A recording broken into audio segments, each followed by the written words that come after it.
السلام ورحمۃ اللہ وبرکاتہ۔ مسند ابی یعلا کی شاید آپ روایت الانبیاء احیاء ان کی بات کر رہے ہیں، اور یہ آپ کا کہنا کہ اس کے تمام راوی ثقہ ہے۔ اگر یہ آپ کا دعویٰ ہے تو اس میں ضد چھوڑیے اور ایک ایک راوی پر جو ہے نا باز کر کے ہمیں بتا دیجئے کہ اس کا راوی ثقہ ہے، قابل احتجاج ہے، اور اس روایت کو لے لینا چاہیے، بس جھگڑا ہی ختم۔ صرف دعویٰ کرنے سے تو کام نہیں بنے گا۔ باقی آپ نے یہ کہا کہ اس روایت پر جو ہے نا اجماع ہے، پلیز آپ چھوٹا سا یہی نقطہ مجھے بتا دیجئے کہ یہ اجماع کیسا ہے؟ پوری سیاستہ میں اس اجماع کو نہیں لیا گیا۔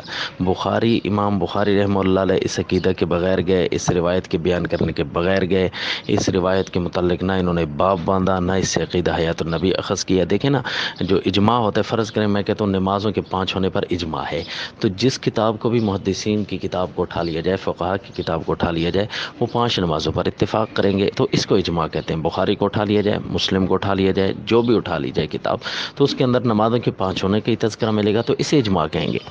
اور اگر عقیدہ حیات النبی جس کو آپ کہہ رہے ہیں کہ الانبیاء احیاء سے یہ مستنبط ہے، تو اس عقیدہ سے جو ہے کیا کہتے ہیں آپ کا اجماع ثابت ہو رہا ہے، تو یہ اجماع نہ بخاری، نہ مسلم، نہ ترمذی، نہ سیاستہ کی کسی کتاب میں بالکل نہیں لیا گیا۔ تو کیا یہ لوگ اجماع سے باہر رہیں گے یا صرف آپ کے کہنے سے اجماع بن جائے گا؟ ظاہر ہے کہ آپ کے کہنے سے تو اجماع نہیں بنتا۔ اجماع کے لیے ضروری ہے کہ ان ساری کتابوں میں تذکرہ ہونا چاہیے تھا، جبکہ پوری سیاستہ کے اندر اس روایت کو بیان ہی نہیں کیا گیا۔ اور رہا آپ کا یہ سوال کہ اس کے مقابلے میں کوئی حدیث تو ہوتی، ہم تو آیات دکھا رہے ہیں بھائی۔ قرآن پاک کی آیت ہے، سورہ مریم آیت نمبر 15، سورہ مریم آیت نمبر 33، یہاں انبیاء کا ذکر کر کے اللہ تعالیٰ فرما رہے ہیں کہ وَسَلَامٌ عَلَيْهِ يَوْمَ وُلِدَ وَيَوْمَ يَمُوتُ وَيَوْمَ يُبْعَثُ حَيًّا۔ تھانوی صاحب کا ترجمہ اٹھا کر دیکھیں نا، یوم یبعث حیّا، جس دن یعنی قیامت کے دن، یعنی قیامت کے دن انبیاء زندہ ہوں گے، انبیاء کو زندہ کر کے اٹھایا جائے گا۔ اس سے پہلے جو آپ حیات قبر کی ثابت کر رہے ہیں، تو اس روایت سے کے مقابلے میں تو گویا آیت آ رہی ہے، اور آیت قرآنیہ کو آپ معطل کر رہے ہیں اس آیت کی وجہ سے۔